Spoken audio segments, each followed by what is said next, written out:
yo, what is up? Welcome back to Nothing Held Back. Back again, once again. You're only seeing me this week. And Gail, he's got some stuff going on, so I'm holding down the fort. How y'all doing? Hope you've had a good week. We've got a lot of news today, whether mostly NFL, because we've had the combine this last week, so there's a lot of huge prospects that definitely rose their draft stock over the weekend. But before we really dive into it, Quan, how you been, man? It's been a minute. It's been a week. It's been a week. I've been good, man. Tired and putting too much on my plate, I think. Yeah.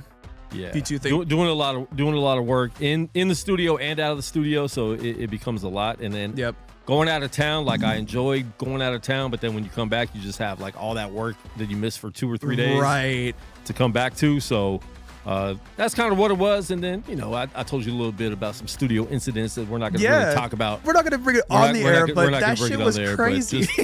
A lot of stuff that I've had to deal with recently. So, yeah, man, that's pretty much it. Yeah, man. No, How about you? I've been good, man. It's been, we were talking about it a little bit before, turn on the camera, but I've got a bunch of corporate people in town this week. So I have some people stopping in, some people that may stop in. And so we've been kind of like all hands on deck. On top of this, we're in like a weird like slow period. So they cut our overall hours. So we're having to try and like basically do extra stuff with less people on staff at one point. You know what I mean? So it's like, it's usually just like 2 of us on shift at the same time, tops, maybe 3 for the most part, barring like a super busy, like this last weekend, we had the Australian Rugby League. I don't know if you seen any of that. But we had, they were in town? Yeah. Oh, okay. Yeah. So there was 4 big Australian rugby teams playing at Allegiant Stadium this last weekend. And so I had probably 10,000 Australians and New Zealanders in my store. Like, dude, I had so many people in my shop looking for gear of their teams. I mean, and honestly, after this week, Australians and New Zealanders and like that whole like Pacific, like all great people, man. They are super nice, super friendly. And they love getting like custom work done, whether it's like names on their hats or anything like that. They loved all of it. So my custom numbers, dude, I was pulling, 2 or 3 hours straight of just doing customs. Wow. We were doing, I think, in total between Friday, Saturday, Sunday, I think we did around 65-ish hats on customs. That's a lot. It got a little crazy. Yeah. It got a little crazy. It was fun though. I loved it. Glad that they gave us a little bit of extra staff for those few days, because otherwise I think we would have died with how many people, because we were having I had people waiting outside my store before I opened, and I'm like, I can't open the doors for like another 5 minutes, but like there's 3 people standing outside my store right now waiting to get in to see if I have their rugby jerseys and stuff, which I wish we did, man. I didn't get any gear for the rugby league. I think it was all sent to Allegiant Stadium, which is super unfortunate. I was hoping that I'd get something out of it. But no, it was cool though. Super busy, like I said. But I've actually got a buddy in town this week. So tomorrow night, him and I are going to hang out, and it's going to be cool.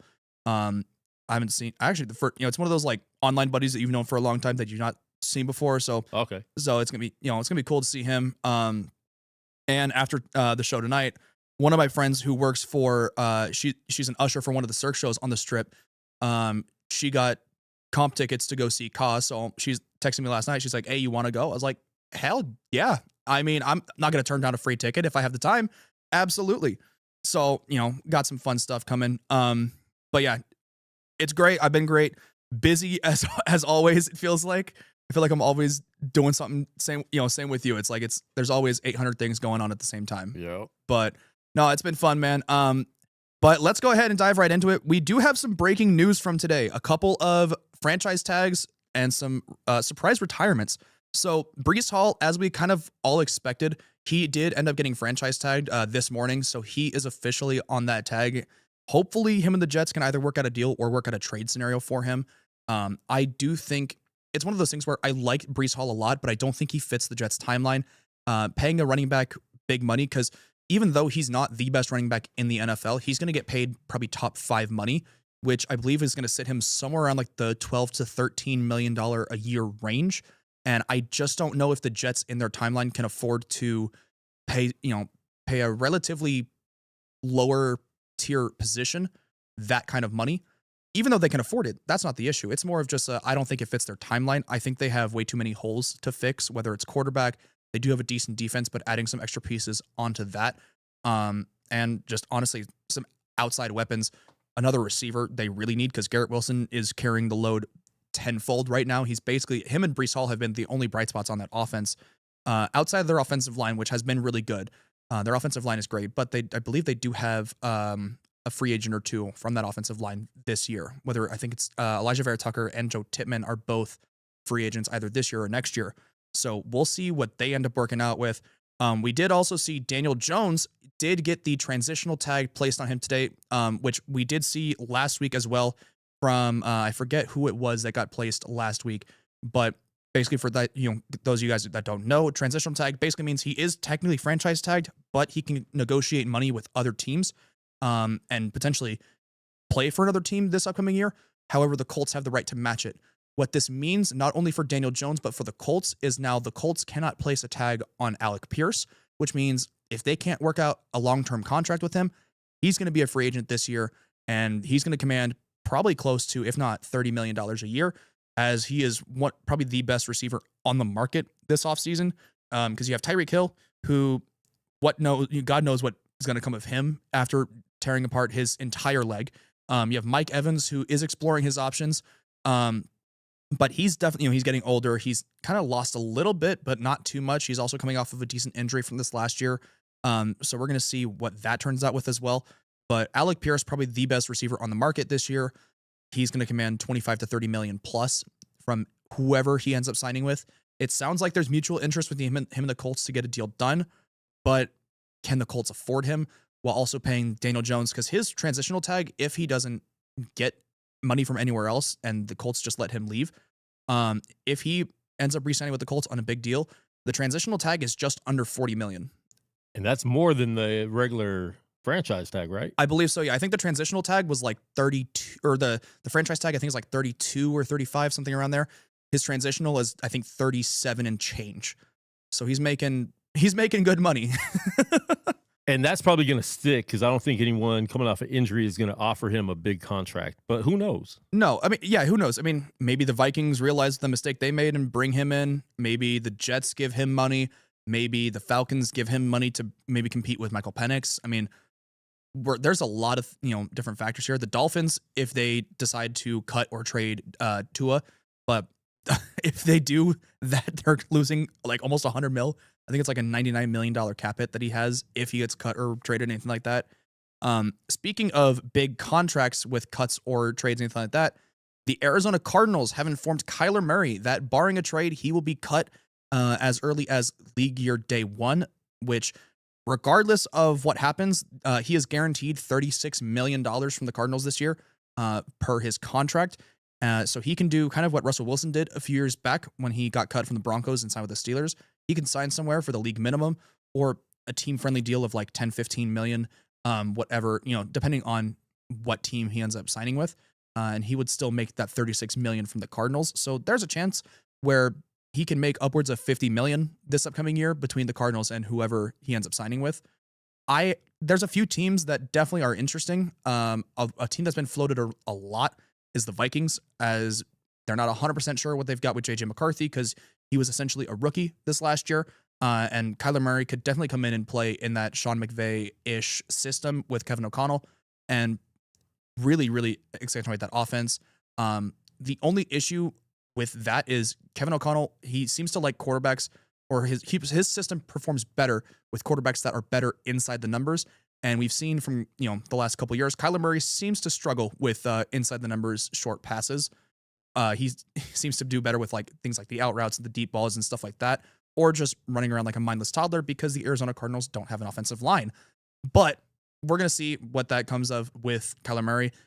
He's already kind of said his goodbye to Arizona as just like I'm sorry that, I kind of failed us and we didn't get to do what we wanted to do. But I'm very thankful for the Arizona Cardinals and everything like that. So he's gone. Do you think he could revive his career anywhere else, or is he? I think he can. Is he who he is? I think he definitely can if he's placed in the right system. Because the Arizona Cardinals, they kind of did but didn't really help him. You know what I mean? Like they put pieces around him, but they weren't always good pieces. They brought in DeAndre Hopkins, which was a great trade for them. I still can't believe that trade went through because that was ridiculous. They gave a bag of chips essentially for DeAndre Hopkins, and that really helped Kyler Murray's development. But outside of that, they really haven't done a ton. They brought in like James Conner, who's been solid, but he's been hurt a lot, and there's a good chance that he actually gets cut as well from the Cardinals or traded.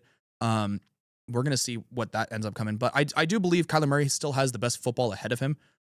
It's just going to depend on what system he gets into.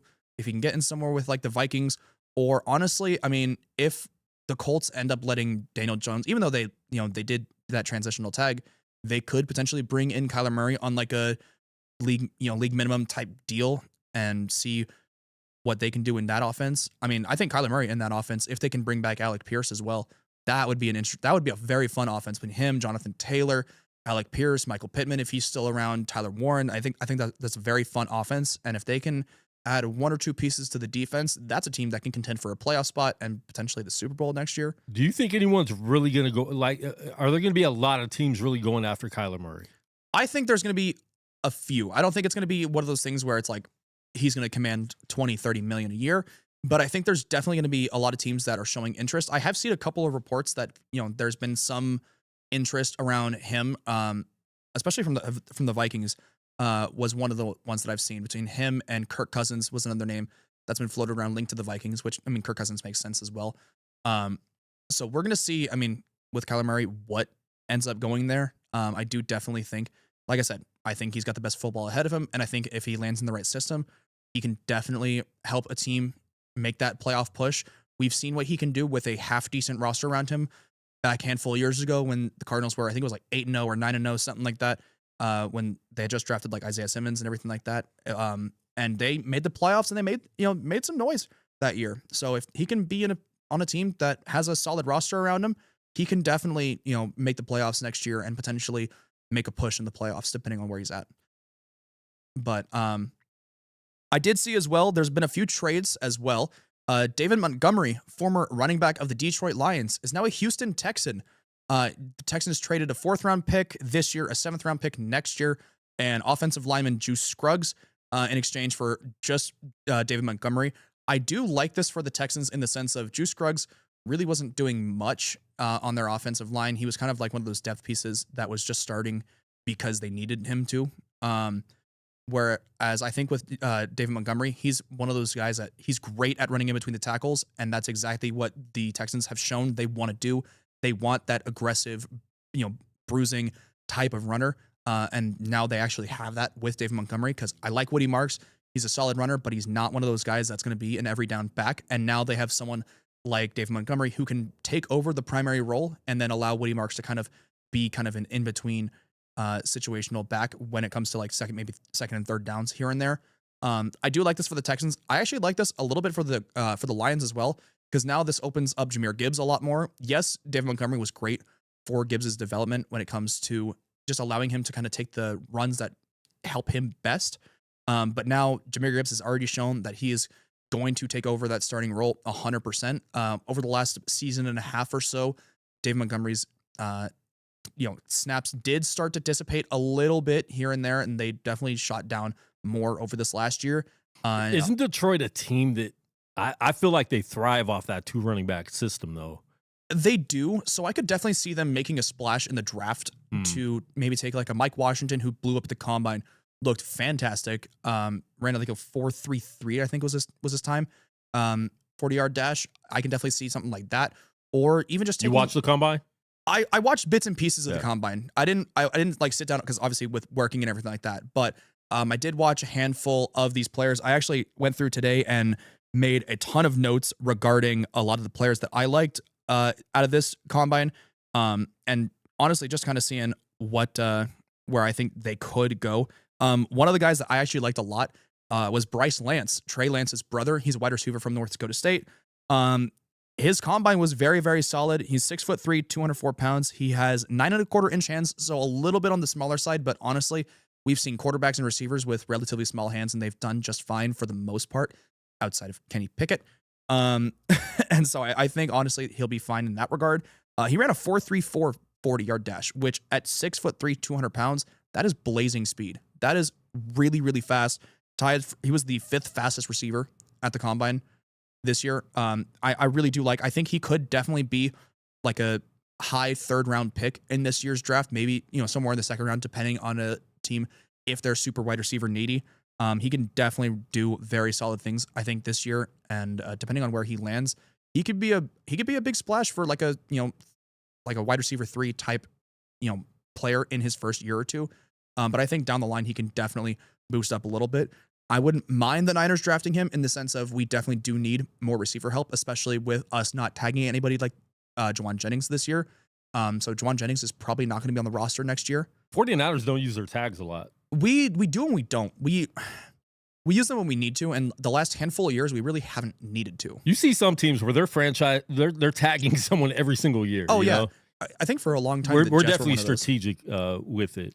Absolutely, yeah. Like I remember, I think it was the Jets for like 4 or 5 years straight were using their franchise tag, something like that, which is crazy. I mean, the franchise tag is really there as like a last resort. Yeah. And a lot of teams use it back to back to back. I know Engel loves to bring up Kirk Cousins getting tagged twice by Washington. Tagged a lot. He got tagged twice by Washington in back-to-back years. Like that's, something like that. Or Trey Hendrickson, I believe he was tagged this last year. Tagged last year. Yeah, which he wasn't tagged this year. And he said his goodbye to Cincinnati. So he is gone. He is on the market. Please come where we've wanted him to come for the past 2 years. He's been linked to the Niners for the last season and a half. It would be fantastic with him, Nick Bosa coming back off the injury, Mikael Williams in kind of like that middle pass rushing type build, and then you've got like Fred Collins, and I forget who the other D tackle we drafted this last year's name was. I cannot remember his name right now. But we got a lot of young guys on that defense, and pairing Trey Hendrickson up there, I think would be a very fun defensive line. But honestly, there's someone who I think is going to be a little cheaper, who I actually like a lot. I like Jonathan Grenard. He's a pass rusher for the Vikings. They just made him available for trade. So I actually think it's very interesting to see maybe the Niners slap like a 3rd round pick, the Vikings way, or maybe like a 3rd and a 5th, something around there. And we go and get Jonathan Grenard, who when he was in Houston, he was a premier pass rusher, especially the last season he was in Houston. I think he had like a 12-sack year in Houston his last year, and he had a 12.5 sacks this last year for Minnesota, despite being injured for a couple of games. He's definitely someone who I like a lot as a pass rusher this year. Obviously, we're probably not going to get Max Crosby. I think the asking price is going to be way too high, because I think from what I've seen, they're asking for multiple day 1 and day 2 picks over the next couple of years, plus a player. I think he ends up staying. I think so too. Out here, yeah. I don't think he's going to get moved this year. If he does, there's a couple teams. One team that he's been linked to a lot was the Cowboys, just because they can definitely make the money work, and they have picks to play with. They have, I think, 5 or 6 between 1st and 2nd round picks over the next couple years. They can definitely use some of those picks to make this work and go get Max Crosby, having him with Kenny Clark, and then you've got Ozzy. I'm not even going to pronounce his last name because it's like 15 letters, and no. I'm not even going to give it a shot.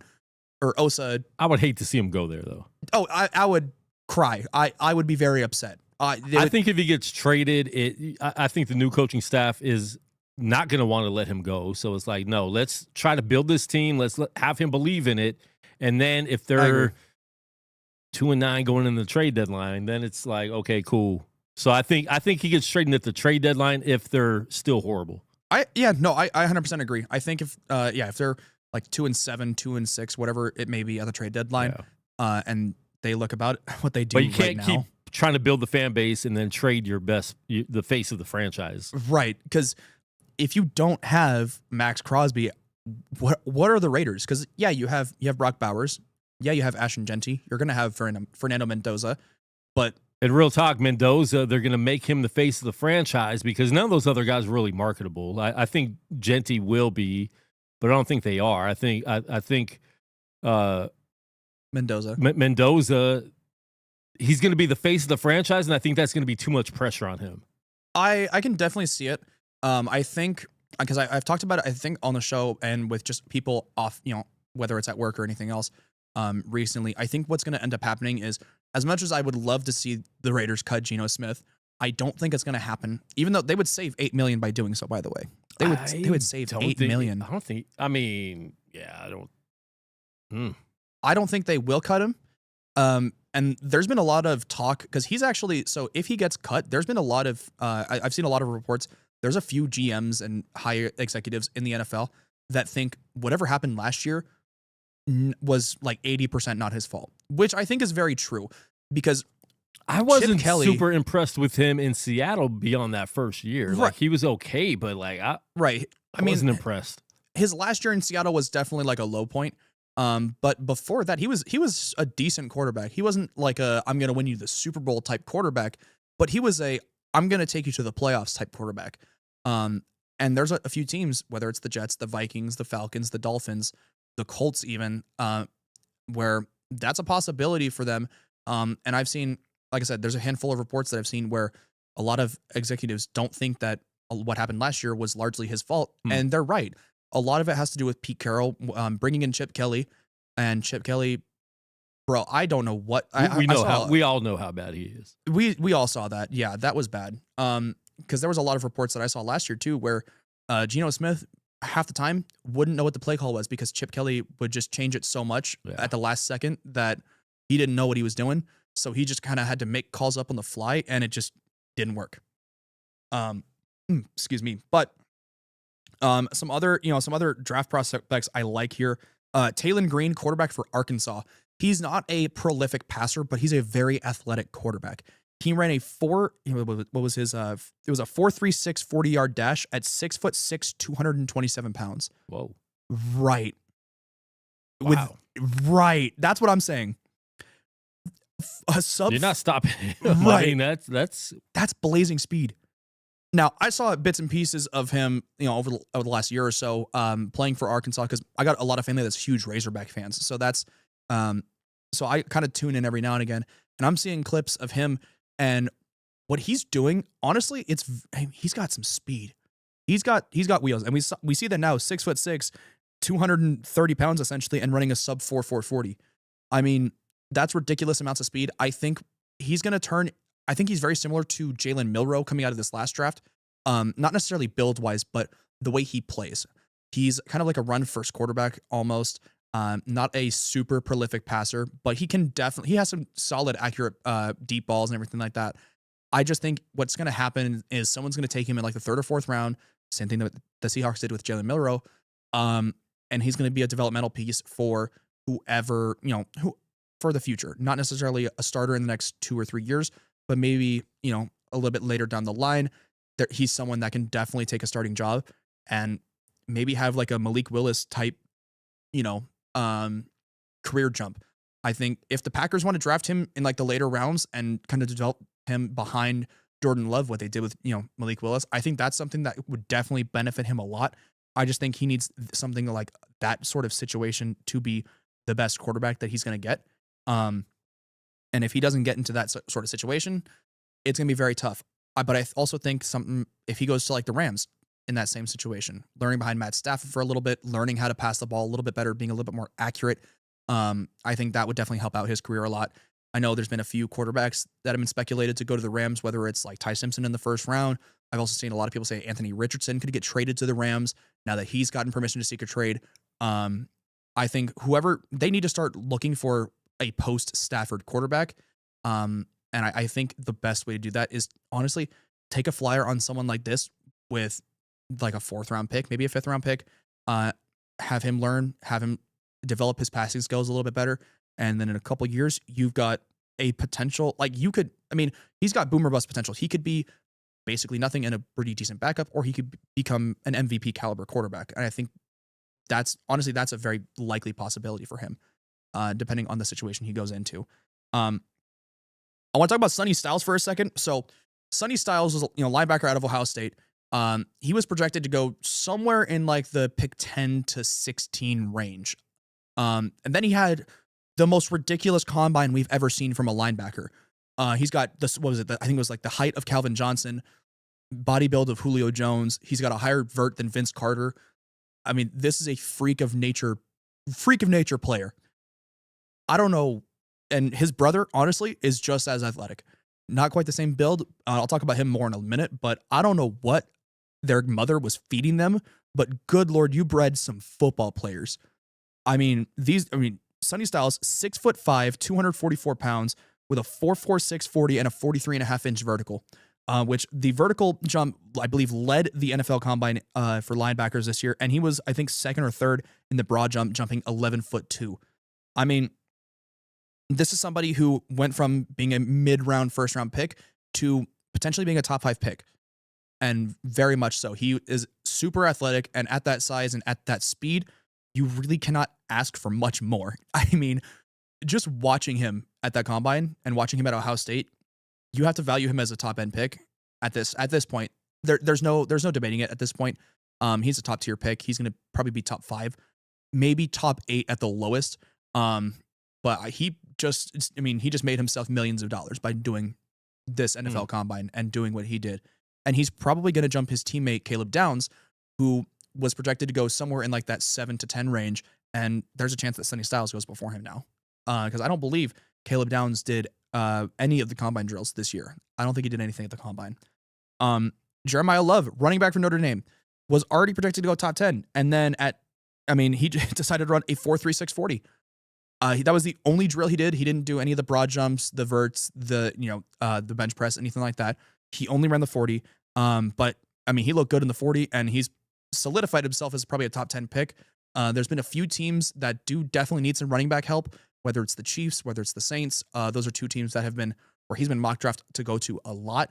And I could definitely see that. There's also some people now that after this, especially, that they're starting to mock him going as high as pick 4 to the Titans, which would be a lot of fun with him, Cam Ward, and then if they can get a solid receiver in that second round, maybe bring in a wide receiver.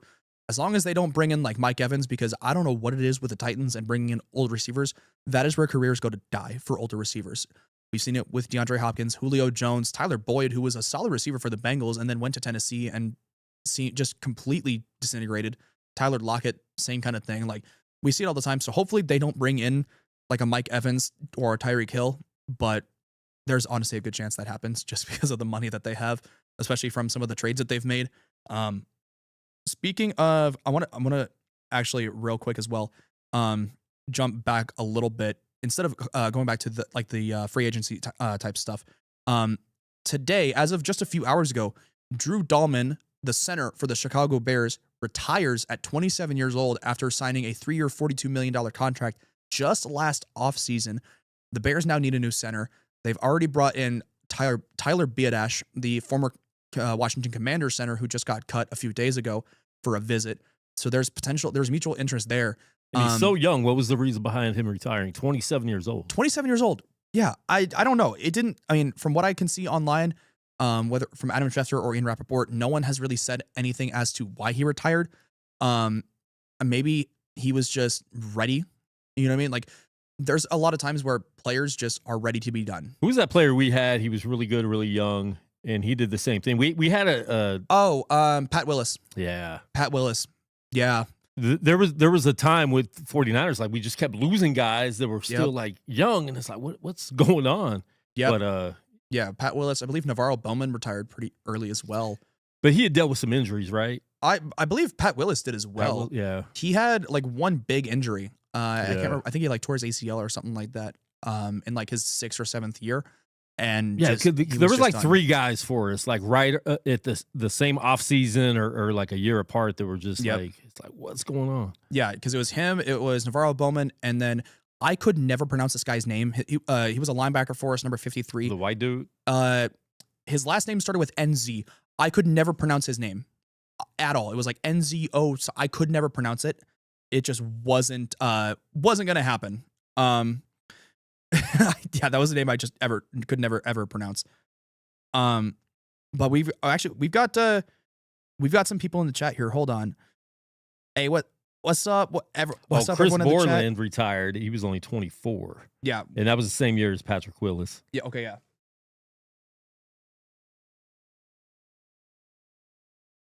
We've got, who do we got in the chat here? Quanbomb in the chat. And then we've got Leah in the chat as well. Yeah, Jeremiah Love's definitely going top 5 here. And then I actually did just get a text from Engel. He's in the chat. Yeah, Engel wants to talk to us. doesn't want to show up for work, but wants to talk to us anyway. Wow. I know. How dare you? I'm not sure if the number works. Oh, you know what? You're not allowed to talk to us, Engel. This is a sign you should have just come. You should have just been here. You had the chance. No, but like I said, I didn't see anything as to why Drew Dahlman retired. Very surprising, like you were saying, and like I was thinking earlier, because I was looking at, I was looking on Twitter, looking at all of the, just trying to see what last minute stuff was going to happen before, I came here today. And that was one thing that I saw where I'm just like, I don't know. Maybe it was just one of those things where, because he didn't really have any big injuries. He didn't have any like super big injuries in Atlanta.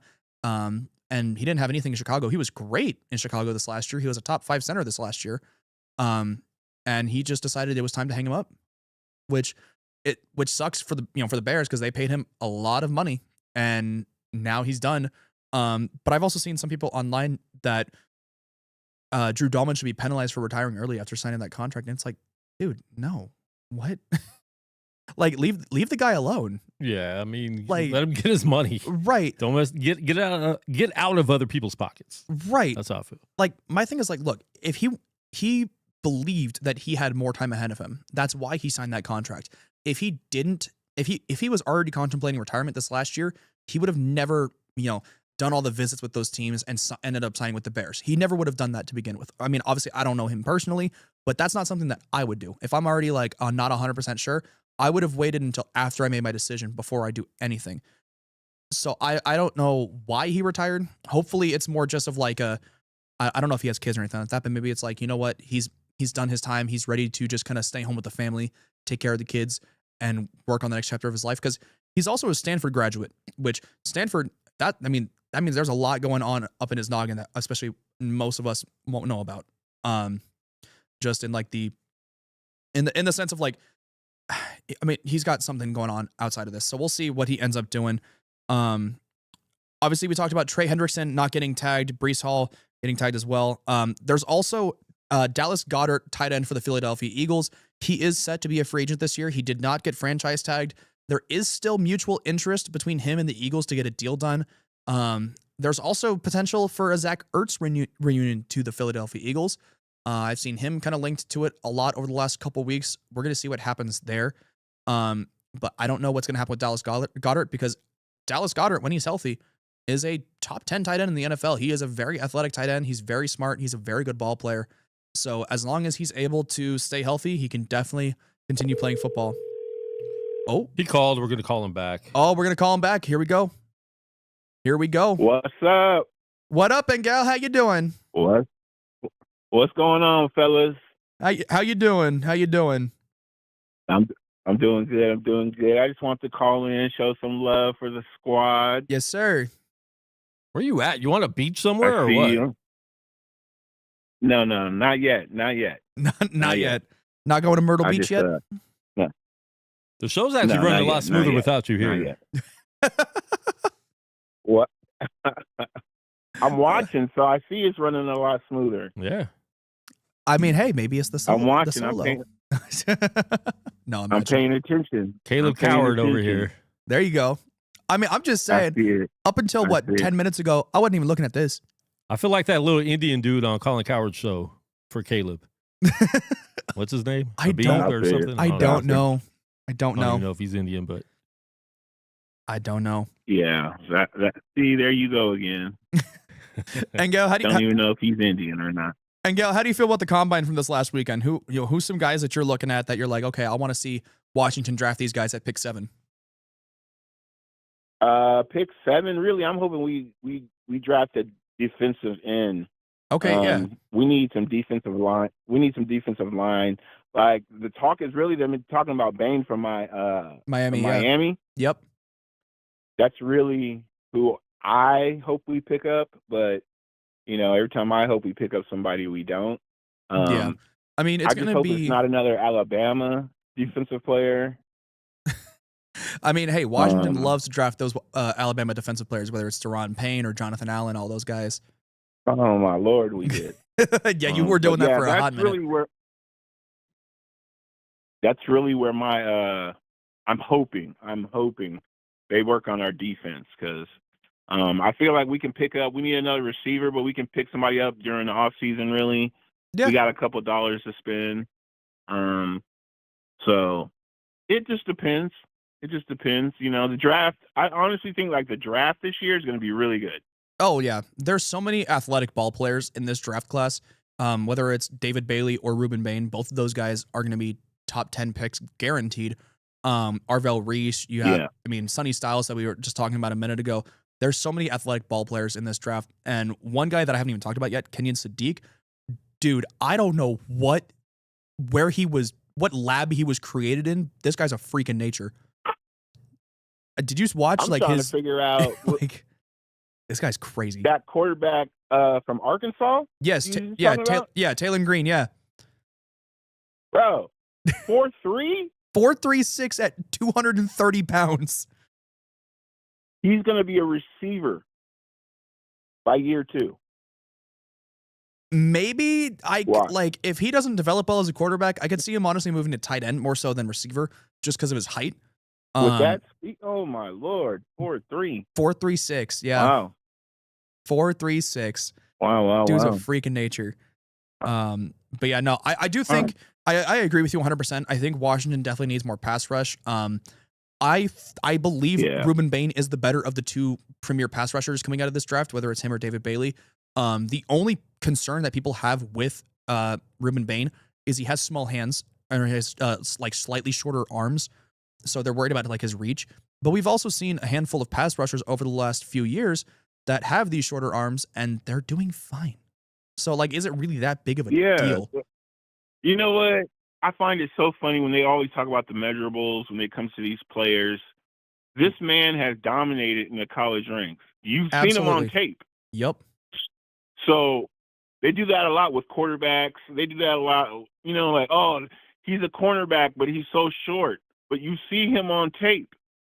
When he's dominating, I don't think you're worried about how short he is because he's got the speed and he's got the ball hawk skills. Right. You know what I mean? So it's like NFL scouts, they kill me with that kind of stuff. Oh, like you just said, he got small hands. Okay, he's still getting sacks. He's still right. I know in the rush game. Absolutely. I know one guy that this was hands specifically was a big question. Joe Burrow. People were questioning if he was going to be able to grip the NFL ball properly when he was getting drafted because he had not even small hands, but slightly smaller than average. And then when he signed his contract, he was like, "Yeah. So what about those small hands?" They doesn't really matter. They kill me with that stuff. Because some of this stuff does matter a little bit, but they make it seem like this big deal, as if a guy with slightly smaller hands is going to essentially forget how to play football. Exactly. But all right, man, I just wanted to show some love. I'm gonna let you get back to it, dominating. Yes, sir. Running the shizzo. Yes, sir. I will talk with you guys later. Yes, sir. We'll see you in a few weeks, man. Yes, sir. Bye. Bye. Bye. Bye. And that was Engel. Of course, he's not able to make it this week. He's heading out of town, I believe, tomorrow morning.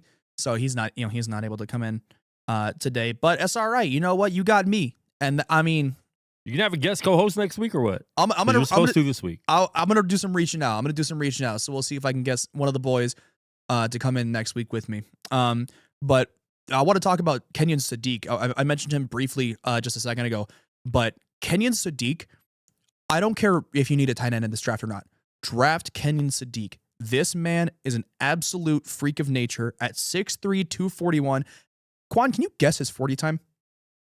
Just guess it. 6'3", 241. I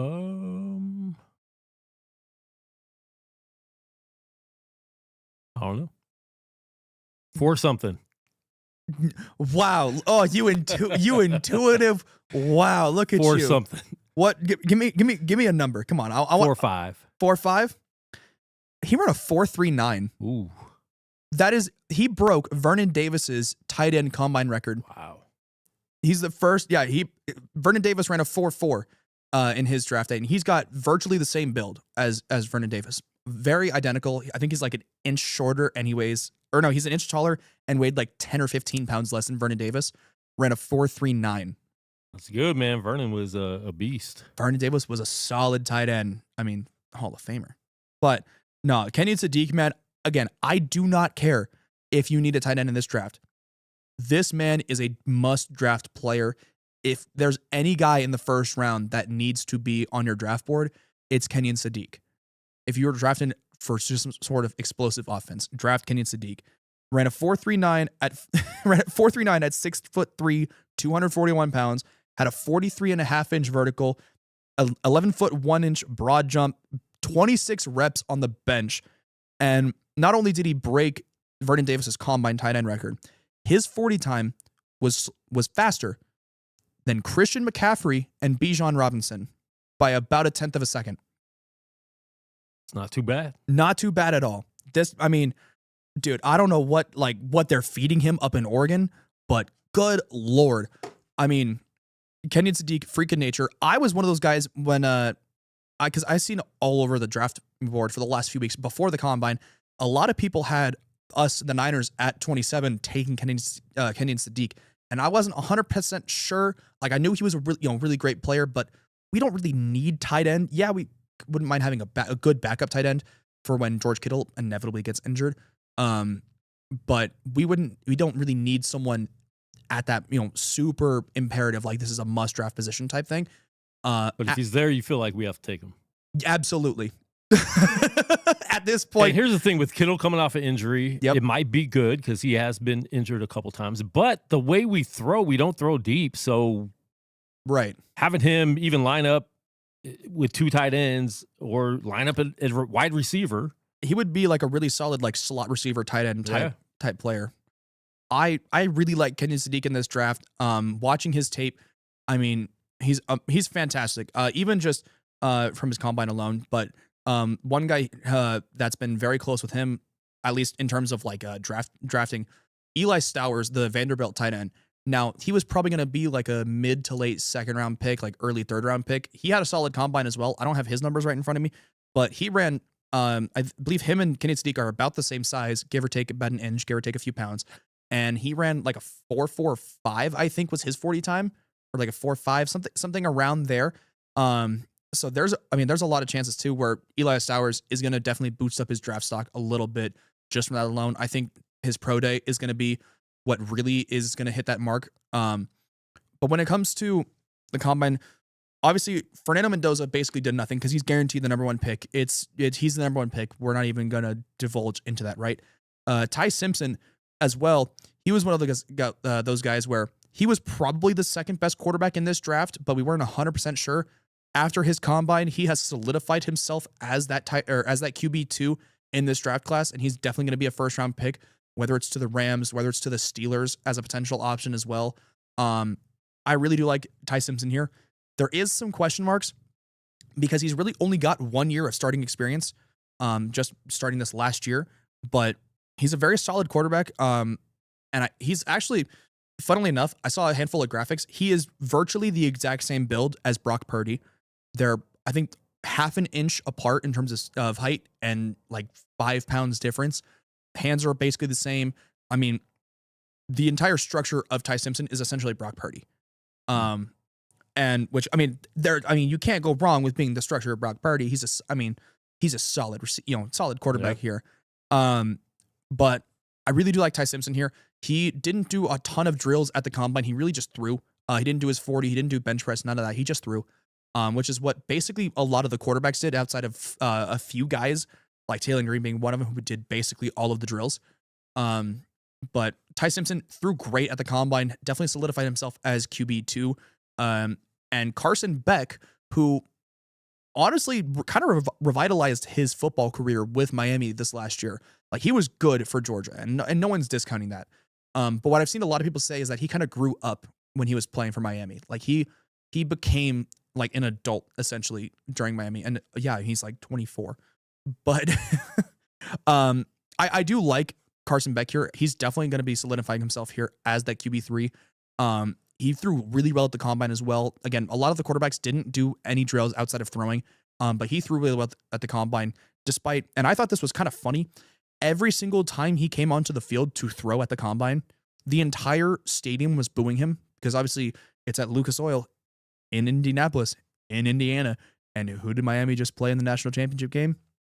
The Indiana Hoosiers. So every single time that Carson Beck was coming up to throw, the entire stadium was booing him.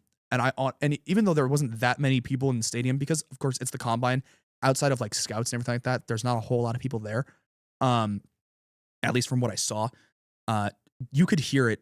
I mean, they didn't have any microphones on any of them, and every time they were doing the recording, you could just hear the booing from the stands in that stadium. And as much as like you kind of want these guys to just be able to do what they are doing, I thought it was really funny that basically he just the entire time he was there was being booed. I thought that was really funny, but he held himself really well.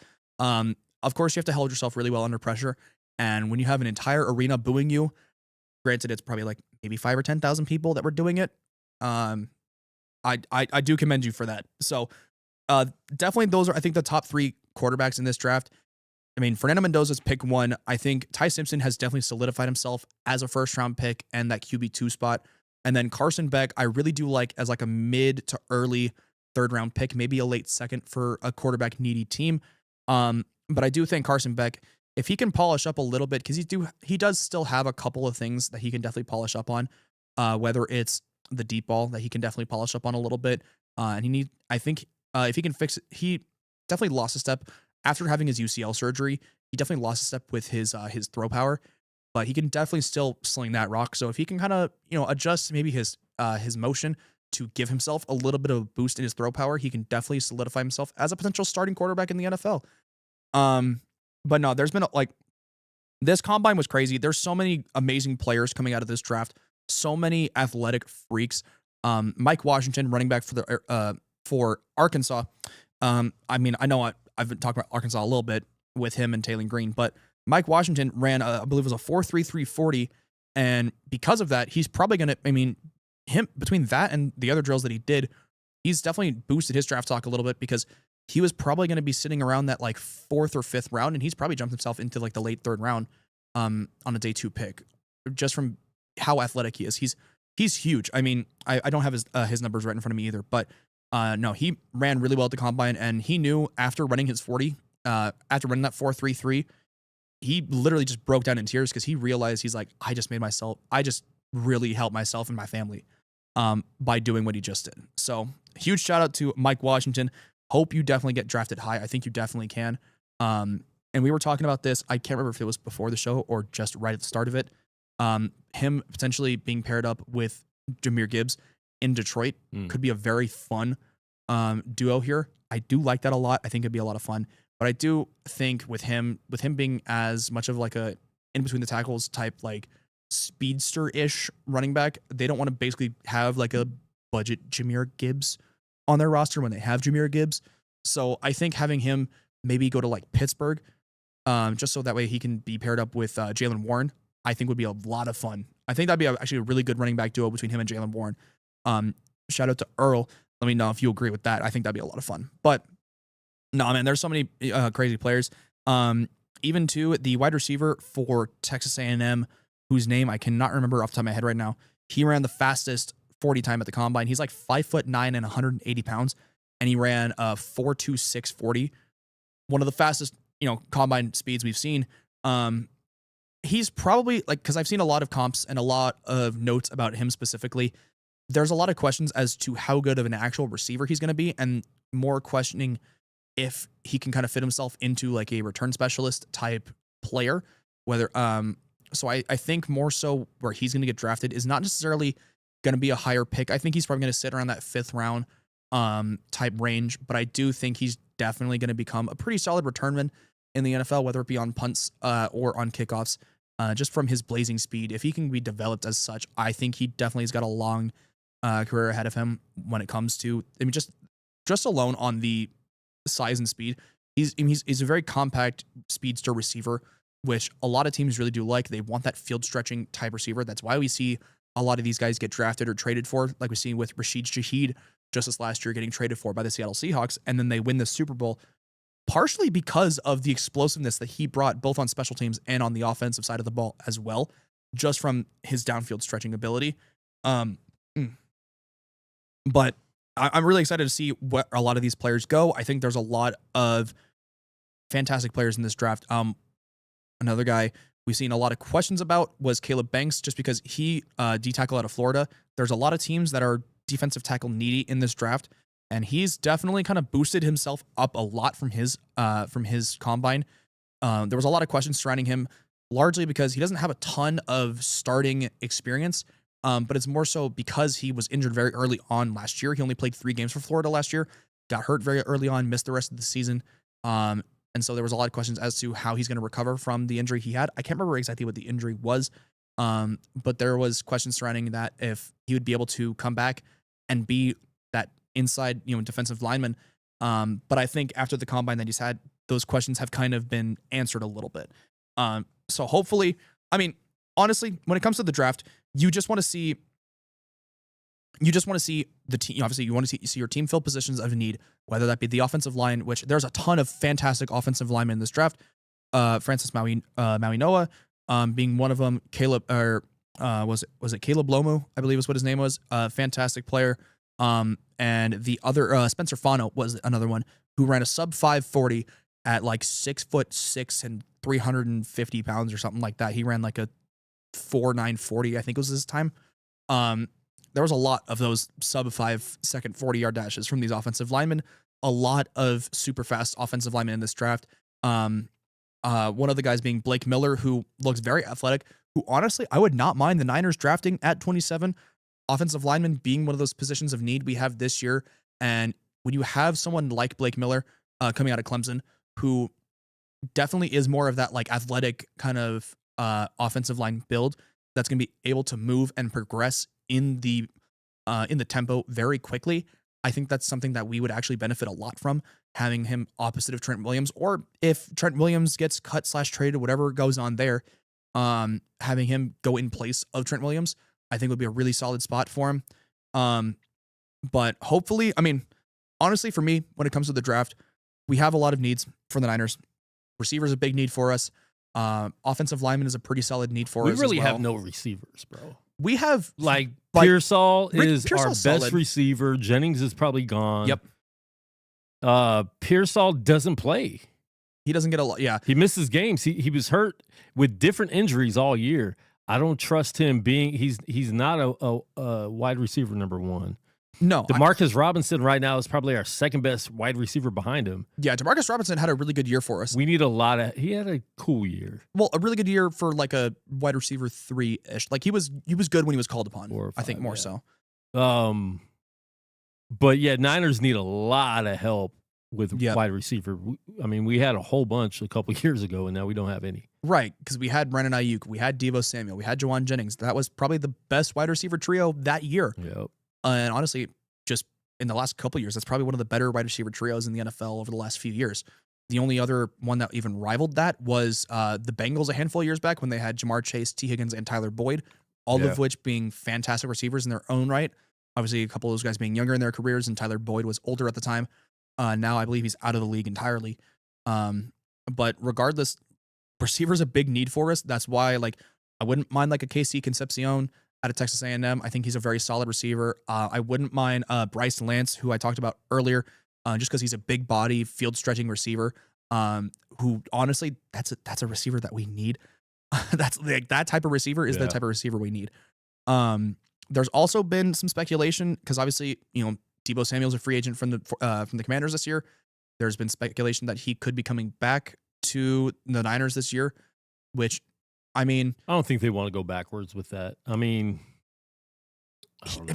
he's a solid he's a solid receiver, and he's definitely gotten some juice back from being with the Commanders over the last couple of years.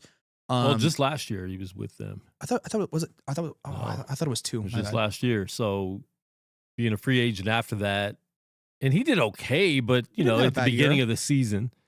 But he's getting older. He's not going to want to play the position 49ers had him in before.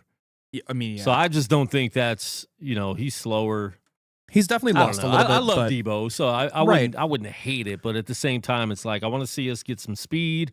Yes, get some people that could actually run routes, right? And have Brock actually throw the ball instead of doing these 5-6 yard passes all the time. Right, which is like the same issue that the Browns were having this last year.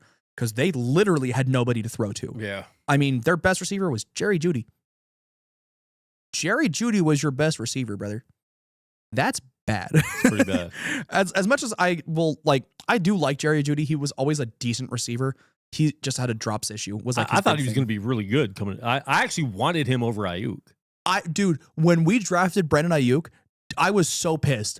I was infuriated. I wasn't pissed because I liked Ayuk, but I thought Jeudy. I really wanted Jerry Jeudy. I thought Jeudy was the best receiver in that draft. Right. And I shouldn't, CeeDee Lamb definitely is now when you look at it. Yeah, you look back at it. Yeah, CeeDee Lamb. I liked Jeudy a lot back then. Absolutely. Yeah, no, I was thinking the same thing. I really liked Jerry Jeudy. So when we picked Ayuk over him, or actually, no, it was. I think they. No, Jerry Jeudy was picked before him. He was picked before. He was picked before.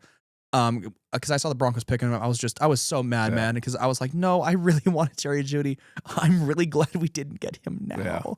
Yeah. I mean, but who knows? Maybe he would have thrived in the 49er system and not drop those balls. You never know what mental state you're in being in a different place. Yeah, absolutely. Maybe it was, being in the Mile High City, maybe it just wasn't right for him. Yeah. I mean, definitely didn't look like it was. And then getting sent to Cleveland, where careers usually. And he was actually cool. His rookie year, he was good in Denver. He was good in Denver his first year. Like, I think he had 1,000 yards. He had like 5 touchdowns. Yeah. Like he was a solid receiver. And then he just kind of fell off. His drops issues just kind of grew tenfold. And when that happens mentally, it's hard for you to come back from that. Absolutely. Yeah. Absolutely. Because now you're thinking about it every time you go for a catch, and you're not naturally just catching the ball. You're thinking about, I can't drop it. Right. It adds more pressure onto you than you really need. Yeah. But yeah, man, I'm very excited for this draft this upcoming year. Free agency starts next week. I believe the 11th is when the new league year officially starts. So then that's when we're going to start seeing a lot of trades happening. That's when we're going to see a lot of new signings happening. I'm very excited to see where Trey Hendrickson goes now that he's officially gone from the Cincinnati Bengals. I would love him coming to San Francisco. That'd be fantastic. But I would also like Jonathan Grenard, or really there's a lot of pass rushers outside of that from all over the place, whether it be there's a couple of Packers pass rushers that are pretty solid, whether it be Rashawn Gary or Luke Van Ness, who's actually pretty solid as well, still on a rookie contract. That could be something of interest. I do still like Keon White. I do like Keon White for us. Keeping him, I think, is definitely important. Hopefully his recovery goes well after getting shot in the ankle at, was it Lil Babies? Bro, he was having, Keon White was having a party of his own at like a bar or whatever, and Lil Baby, or whatever rapper it was, pulled up, tried getting them thrown out, and then fired off a shot, and it like ricocheted into his ankle, which I'm like, that's insane. Like whatever, I think it was Lil Baby, but I could be wrong. Whatever rapper it was, your ego is so big. Your ego is so big that you think, I don't care who's in here, I'm more important. And then you're just like, fools with guns. Right. Fools with guns, man. What is it like? And when my sister texted me about this, when he got shot, she literally sent me she didn't even tell me who got shot. All she said was, what is it with 49ers players and getting shot? And I'm like, I don't know what you want me to tell you. I literally just started scrolling on my phone, looking like, what happened? And then I saw that he got shot, didn't know why. Yeah. And then it comes out a little bit later that he was honestly at the wrong place at the wrong time. And honestly, it's almost like that's you exactly can't even go happened. out anymore. You can't. No. Just stay inside. Right. You just have to hermit. Go home early. Right. Which, I mean, hard to tell people in their 20s that. Right. I mean, hey, they got some new money. I do not. Yeah, you don't have that new NFL money. I do not have that NFL money. That's the brother. Difference. If I had the NFL money, I'd have a lot more free time. Yeah. No, and it's funny too because I've had questions like this, not discussions like that, but like I've had customers that have come up to me at work. There was a lady in my store a few weeks ago that joked about finding me a sugar mama, and I looked at her. I was like, "Hey, if they pay better, I'm down. Like, if they pay better, shit." Like, for real. I was like, "Hey, whatever happens, happens." But yeah, guys, I think that is going to do it for us today when it comes to Nothing Held Back. Thank you guys for tuning in. We'll be back next week, Tuesday, 5 p.m. I'm going to try and get someone to come with me. Or I'm going to get a buddy of mine to come with me. I can almost guarantee it. I'm going to go for it. But see you guys next week. Hey, I'm very excited for this new league year, so we'll see what happens here. But we'll see you guys next week. Peace out.